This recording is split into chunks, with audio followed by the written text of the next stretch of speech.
What's up guys, it's James and today I've got another Grid 2 tips and tricks video for you. Only this time we're going to be looking at the best cars of Tier 2. I don't think I need to cover Tier 1 as I covered most of what I wanted to say in my tips for beginners video. If you haven't checked that video out already, you can either click the link on screen now or the one in the description. So, following on from what was said in my first video, a great car to use in Tier 2 is the fully upgraded Golf GTI from Tier 1. Even with all the mods applied, it's by no means the fastest car in this tier, but it's very easy to drive and doesn't get bullied around like the Tier 2 entry car, the Honda S2000.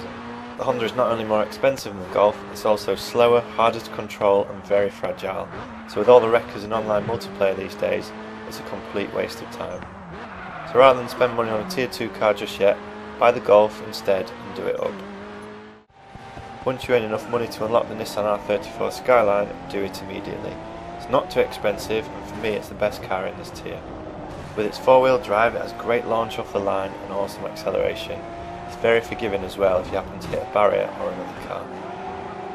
When it comes to upgrading the Nissan, I like to upgrade the engine to stage 2 and the transmission to stage 1. This is because the stock Nissan has great handling anyways, allowing me to focus on power and acceleration without using other cars as corner aids.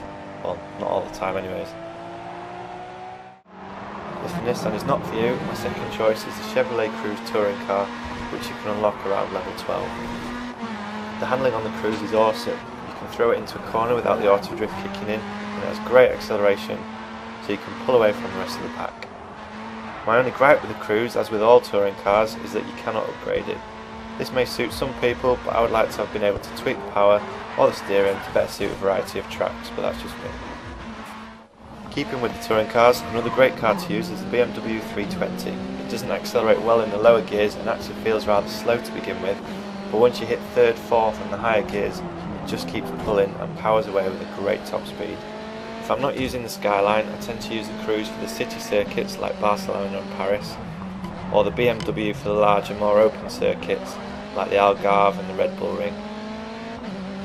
So there we go, we've looked at my favourite cars of Tier 2 and the ones that I feel are the best. That's not to say the other cars are bad, it's just they're much more difficult to drive than the others. Thanks for watching and watch out for the next tips and tricks video where we look at the cars in Tier 3.